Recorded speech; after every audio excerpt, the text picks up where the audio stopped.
Thank you so much for this compliment. I actually grew up very strict Christian Seventh-day Adventist, so I have in fact read the Bible. One time, my mom made me write a sermon. I had to pick out a Bible verse or book and write a sermon on it, just for her.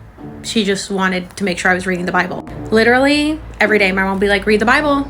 You know you're having these problems because you don't read the Bible. Read the Bible. The Bible has all the answers. Read the Bible. Read the Bible. Read the Bible.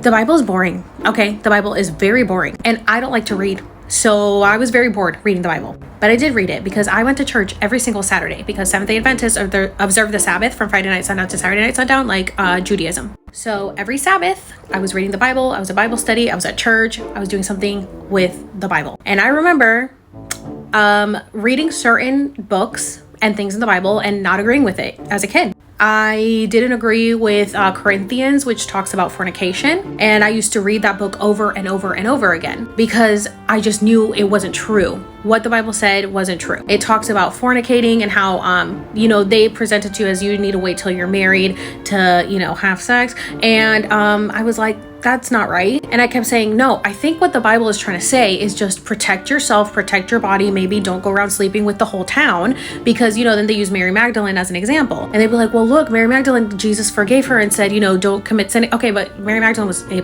prostitute, okay?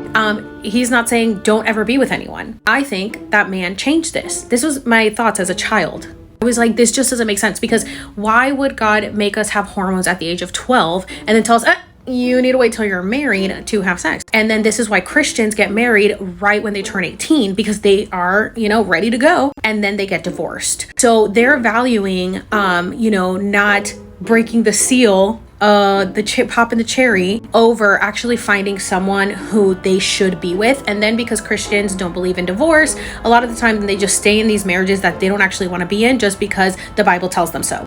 Well, in college, I ended up taking a human sexuality course, and it's the only course that I got over 100% off. I've aced every single test and got the bonus questions. And I learned in that class that, the Bible was changed. They never said, the whole purity thing, man changed that to fit their narrative and the patriarchy. And that happened way later, like recently in our age. I moved and I don't have the book anymore, unfortunately, of my human sexuality. I had it up until I moved to San Diego. Another thing that I disagree with, and I know that is wrong, is the homosexuality. I never believed, why would God make every person, if Christians believe that God makes every person, why would he make people gay and then condemn them for it? I just never believed that God made every being, but then condemned us after he made us. Why would he make us with these traits if he was going to send us to hell for it? And then I just never believed there was a hell. I could keep going.